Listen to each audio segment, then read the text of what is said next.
بسم اللہ الرحمن الرحیم۔ السلام علیکم ناظرین، آج ہم ذکر کریں گے اپنے پیارے نبی حضرت محمد صلی اللہ علیہ وسلم کی سیرت کے ایک محبت بھرے واقعے کا، جس کو ہم بحوالہ سیرت النبی صلی اللہ علیہ وسلم سے آپ کے سامنے رکھیں گے۔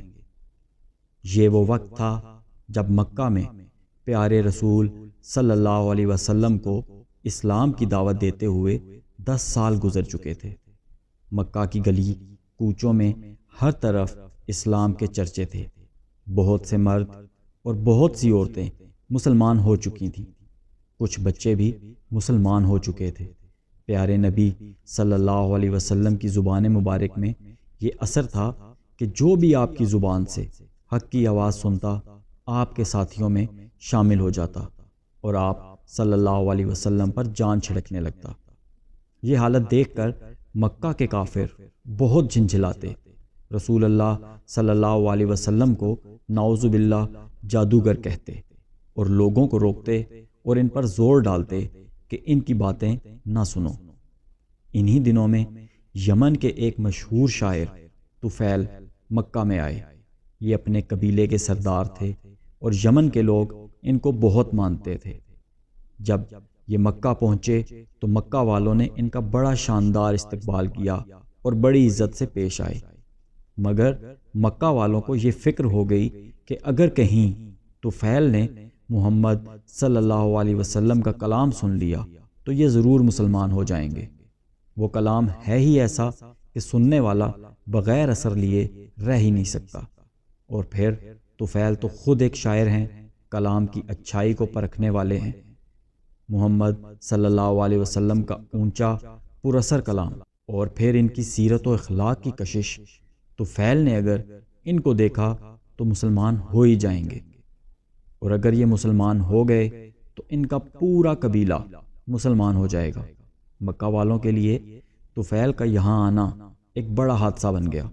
طفیل نے ان کو بڑی فکر میں ڈال دیا۔ سب سمجھدار لوگ مل جل کر بیٹھے، آپس میں مشورہ کیا اور یہ طے ہو گیا کہ جیسے بھی ہو طفیل کو محمد صلی اللہ علیہ وسلم سے ملنے نہ دیا جائے۔ کچھ لوگ طفیل کے پاس پہنچے اور بڑی رازداری اور خیر خواہی کے انداز میں طفیل سے کہا، آپ نے ضرور ذکر سنا ہوگا، ہمارے ہاں ایک صاحب ہیں، وہ کچھ دنوں سے اپنے آپ کو نبی کہنے لگے ہیں، بڑے زبردست جادوگر ہیں، نعوذ باللہ۔ ان کی باتوں میں بلا کا اثر ہے، ان کی باتیں سننے والا ان کے جادو سے ہرگز نہیں بچتا۔ جو بھی ایک بار ان کی باتیں سن لیتا ہے بس انہی کا ہو رہتا ہے۔ مکہ کے بہت سے بھولے بھالے ان کے جادو میں پھنس گئے ہیں اور اپنے باپ دادا کے دین سے پھر گئے ہیں۔ بہت سے گھرانے ہیں جہاں انہوں نے بیٹھے بٹھائے باپ بیٹوں، میاں بیویوں اور چچا بھتیجیوں میں لڑائی کرا رکھی ہے، اور پھر جس پر بھی ان کا جادو چل جاتا ہے وہ ایسا ہکا بکا ہو جاتا ہے کہ پھر وہ کسی کی نہیں سنتا۔ بھلا کیا مجال کہ کوئی اپنی بات سے ہٹا سکے؟ آپ کو یہ سب باتیں ہم نے اس لیے سنائیں کہ آپ ہوشیار رہیں۔ طفیل نے ان لوگوں کی یہ باتیں بڑے غور سے سنی اور دل میں طے کر لیا کہ کچھ ہو، اس شخص کی بات ہرگز نہ سنوں گا، کہیں میرے اوپر بھی اس کے جادو کا اثر ہو گیا تو کیا ہوگا۔ اور پھر طفیل کعبہ میں جب بھی جاتے کانوں میں خوب روئی ٹھونس لیتے کہ کہیں اس شخص کی آواز کانوں میں نہ پڑ جائے۔ ایک دن کعبہ میں پیارے رسول صلی اللہ علیہ وسلم نماز میں قرآن شریف پڑھ رہے تھے۔ اتفاق کی بات طفیل بھی پہنچ گئے۔ خدا کا کرنا قرآن شریف کی آواز کان میں پڑ گئی۔ انہیں یہ آواز بہت بھلی لگی۔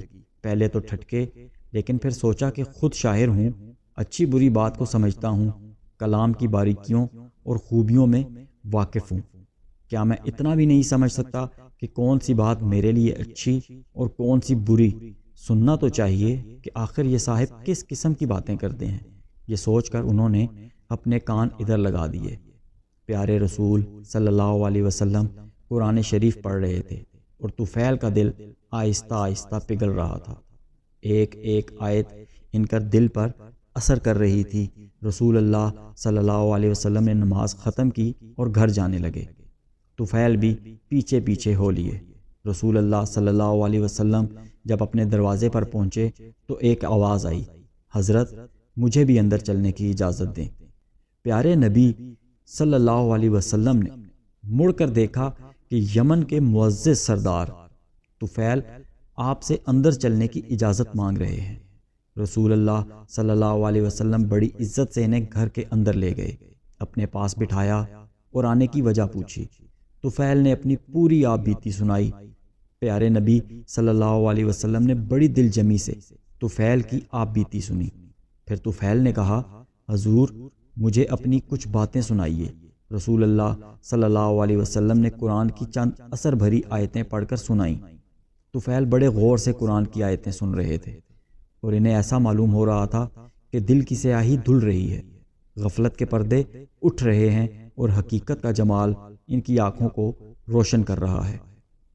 جب پیارے رسول صلی اللہ علیہ وسلم تلاوت فرما چکے تو طفیل نے کہنا شروع کیا، اس خدا کی قسم جس نے مجھے پیدا کیا، میں نے عرب کا ایک سے ایک اچھا کلام سنا ہے، مگر آج تک ایسا اونچا، مؤثر اور پاکیزہ کلام کبھی نہیں سنا۔ یہ کلام تو سراسر ہدایت ہے، سراسر نور ہے، سراسر انصاف ہے۔ اس سے منہ موڑنا ہدایت سے منہ موڑنا ہے۔ خدا کی قسم یہ کسی انسان کا کلام نہیں ہے، یہ انسانوں کے پیدا کرنے والے خدا کا کلام ہے۔ طفیل کہے جا رہے تھے اور رسول صلی اللہ علیہ وسلم کا دل ان کی ہدایت پر باغ باغ ہو رہا تھا۔ پھر آپ نے طفیل کو اسلام کا کلمہ پڑھایا اور ایمان کے نور سے ان کے سینے کو جگمگا دیا۔ یمن کا یہ معزز مہمان اب ایمان کی عزت بھی پا چکا تھا۔ مکہ میں داخلے کے وقت صرف دنیا کی عزت حاصل تھی، اب اسے دین کی عزت بھی حاصل ہو گئی۔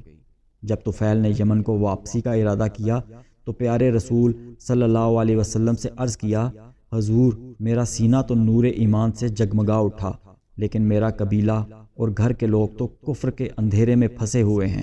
یا رسول اللہ صلی اللہ علیہ وسلم دعا فرمائیے کہ اللہ تعالیٰ انہیں بھی ایمان کی دولت بخشے۔